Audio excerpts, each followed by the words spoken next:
আজ 15ই আগস্ট। আজ আমাদের দেশের স্বাধীনতা দিবস। তো এই কথাটা বলতে কতটা গর্ববোধ হয়।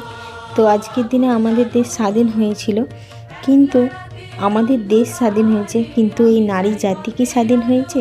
হয়নি। তারা এখনও পরাধীন রয়ে গিয়েছে কিছু পশুরূপী নৃশংস পুরুষের কাছে, যারা আমাদের নারী জাতিকে ভোগের পণ্য হিসাবে ব্যবহার করে চলেছে। হায় রে পুরুষ জাতি, তোমরা এক নারীর গর্ভ থেকে জন্ম নিয়েছো। যে নারী এত কষ্ট সহ্য করে, এত যন্ত্রণা সহ্য করে তোমাদেরকে পৃথিবীর আলো দেখিয়েছে, সেই নারীদেরই এত অসম্মান, এত অশ্রদ্ধা, তাদের ওপর এত অত্যাচার করতে পারছো? কী করে করছো তোমরা? আসলে তোমরা পুরুষই নয়, তোমরা পুরুষ জাতির রূপে কলঙ্ক। আর আজ প্রকৃতির রূপ দেখেছো?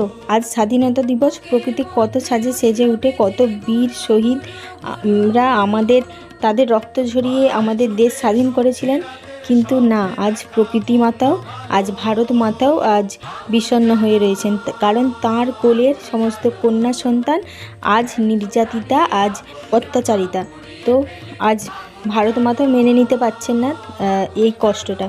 তো সমস্ত নারী জাতি, তোমরা জেগে ওঠো আর মোমবাতি নয় মশাল ধরো, যাতে ওই পশুরূপী পুরুষদের একেবারে পুড়িয়ে ছারখার করে দেওয়া যায়, আর ওই পশুদের একেবারেই শেষ করে যেন আমাদের দেশ আবার নতুন করে স্বাধীনতা পায়, যেন সমস্ত নারী পুরুষের সমান সম্মান পেতে পারে, সবাই যেন নারীদের শ্রদ্ধা করতে পারে, নারীরা যেন সর্বত্র স্বাধীনভাবে ঘুরতে পারে, স্বাধীনভাবে থাকতে পারে, স্বাধীনভাবে বাঁচতে পারে।